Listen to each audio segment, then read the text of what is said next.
Some people are going to look at the Saubhagya Bhaskara, written by Sri Bhaskararaya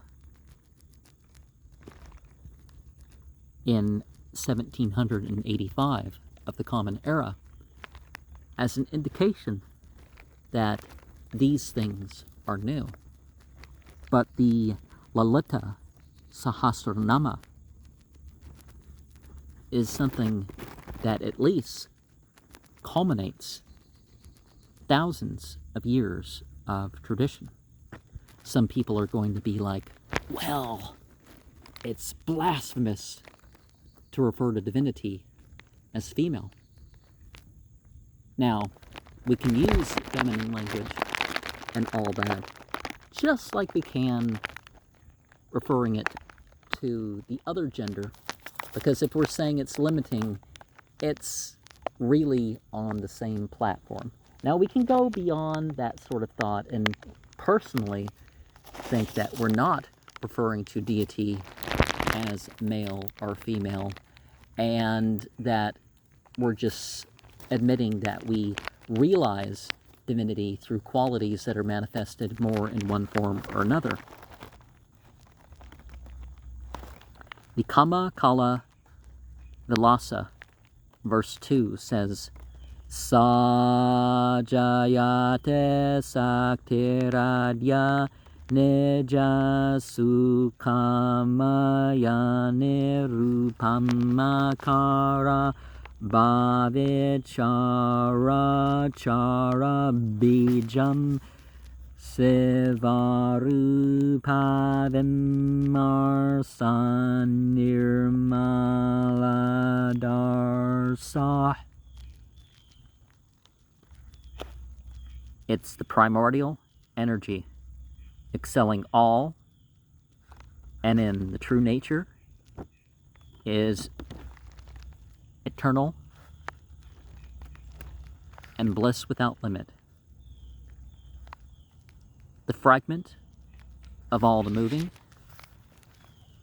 and the motionless, which will be. It's a mirror in which the auspicious destroyer experiences himself. So, when we read this with the genders of a language, we are seeing multiple sides of divinity, multiple qualities working together. And see, that's how pantheism works, or polytheism works, is it represents the same thing as monotheism, particularly in a all and utmost sort of way, but it divides it into different parts. So it's, on much the same platform. Now, Teruvali Valakatu Narayana Menon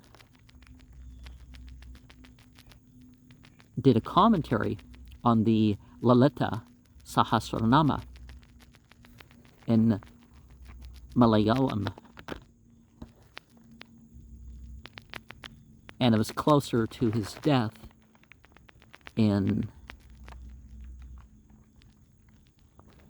1927 that he finished that.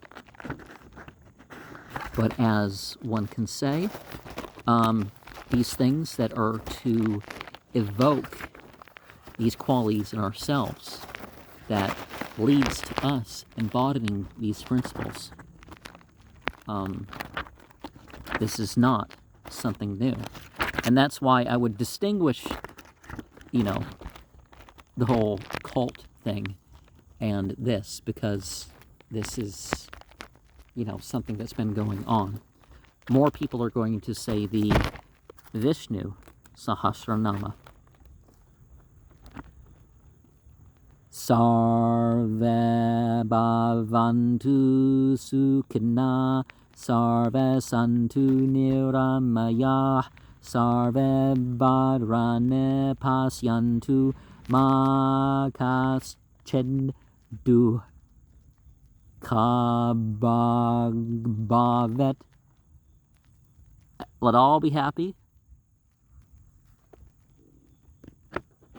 Let there be no illness. Let us see the good in all. Don't let grief be our lot. And something that you've heard me say before, Dukkha samasta sukhinu bhavantu. Well, I guess maybe you heard a different dialect of that, but, you know, we want the whole lower world to be happy. Not some mindless, purposeless happiness and, you know, no matter what sort of thing, but certainly, you know, there's stuff for us to do here. And what we're addressing is the ignorance, that illusion and delusion. We want to let go of that through the meditation on this or some other list of names. We want that metaphorical honey. We want that metaphorical flower of pure consciousness that forms a collection of gems that gradually breaks up the darkness, that embodies the sun, embodies the dust of the feet, embodies the ocean. We are immersed in an ocean of the cycles of existence, but we can be liberated before, you know, we quit our bodies, and of course carry that on to death, and you know, and that you know, then things will be of that sort. Now we understand that there's a balance with the Supreme, that the Supreme also has a relationship with creation. There's the Queen and the King. Just like when we look at the tarot cards, every card is about you. Every card is about the different angles at looking at the universe. Other people, other spiritual levels, themes, etc., etc. Likewise, when we look at these various ideas of deities and symbols that reference these, we have that. I'm looking at a picture here with a waning moon, a staff of some sort of reed with grass, maybe bamboo. Although I haven't quite seen bamboo with those colors, at least not in person. With the bird, with the flower, with vessels for sweet-smelling things, and things also that are delicate tools for some sort of operation. There's more things than we can speak about when it comes to deity.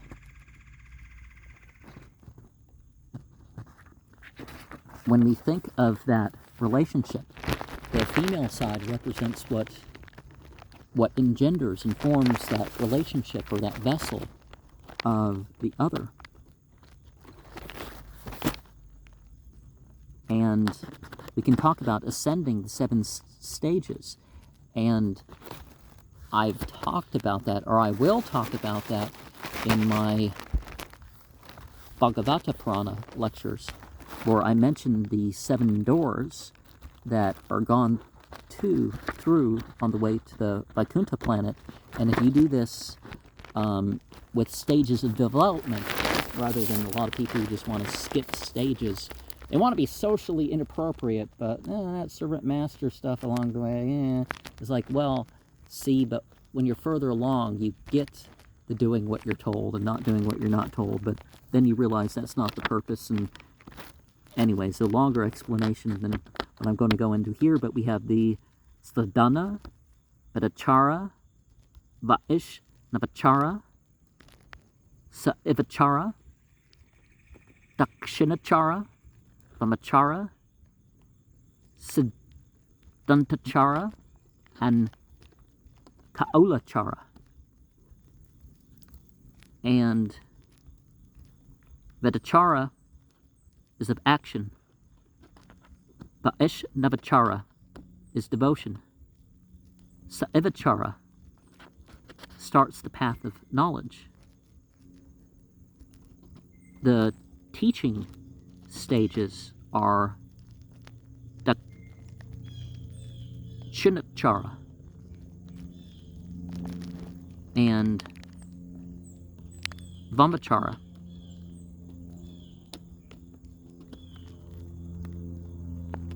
We have Siddhantachara and Kaolachara.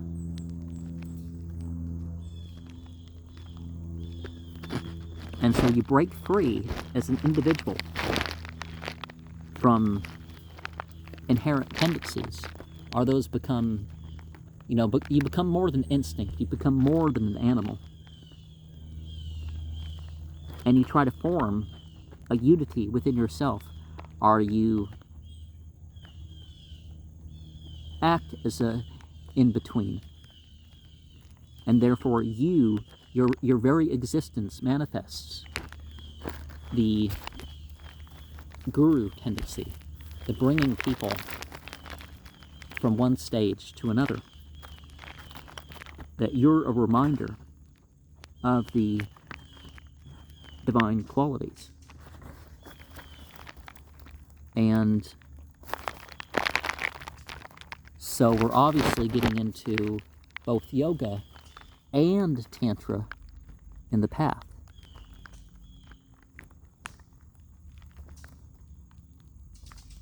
So we have different prescribed rites. We have the path of knowledge. We have the Tan, the extending, the Tra'e, the saving,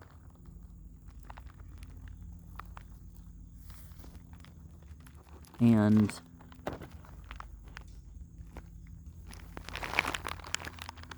one of the things that we will do, it's in feminine form listed here, but the uniting of the energy and the auspicious quality. That's why we do ritual dances. People don't like you to refer to those types of prayers as ritual dances half the time, but they really are. They're symbolic poses and all that other stuff, and they really are a ritual dance. And some people, their stage is more mental. Some people, it's more about the sense of separation and other emotional things. Some people, it's more sensual. Typically, we have different things that we need to do that. The Prema Bhakti is the pure surrender that's loving. So the loving, pure love service completes the Upasana, because we shouldn't just go into things as a mere lila or sport. We shouldn't go into things as some mere business arrangement, or what people are going to consider secular acts don't have to be secular.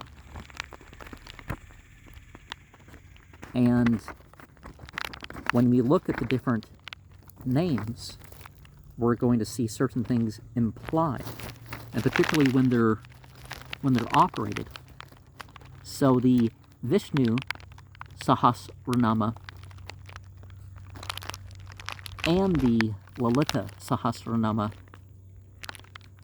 have 3 mantras of 1 syllable. And as far as the breakdown of the everything, that is the only place where they coalesce. The Lalita Sahasranama has 72 of 2, 138 of 3, 280 of 4, 122 of 5, 57 of 6, 2 of 7, 241 of 8, 7 of 10, 11 of 3, 2 of 12, and 73 of 16. So 182 and a half verses are listed.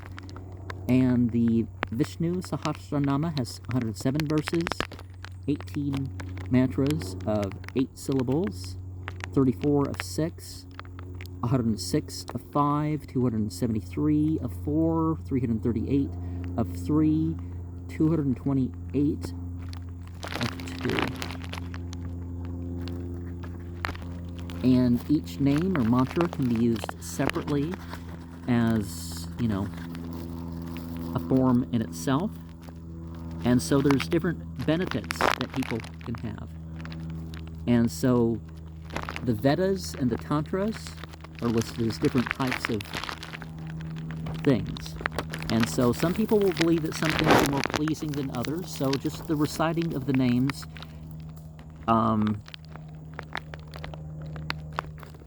is the most pleasing to whatever aspect of deity you're going to, or aspect of divinity or divinity as a whole, whatever you want to term it, that's going to be more the case according to some than any of the particular scriptures. And if you go over the names daily, it can be thought of as the same as going to sacred springs every day, or giving great gifts every day. Now, those things still maintain their benefit. When people talk about humanitarianism and all that other stuff, we, you know, it's quite the thing, right? But compared to the worship, compared to even the extra worship that's not part of an obligation. And so the faults in terms of rituals not done or not done quite right are removed through the going over the names. And the focusing on the names can prevent the bad death. Certainly the qualities that's evoked by in the practitioner, well, these qualities will have benefits for us in other areas, right?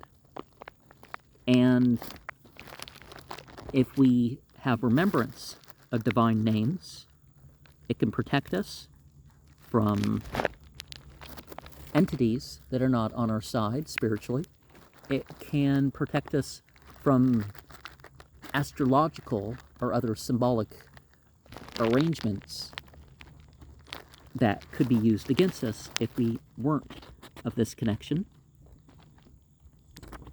Now, if one relates forms to these names, at least forms belonging to the name or the quality, you can liberate yourself from some ill inclusion in your life.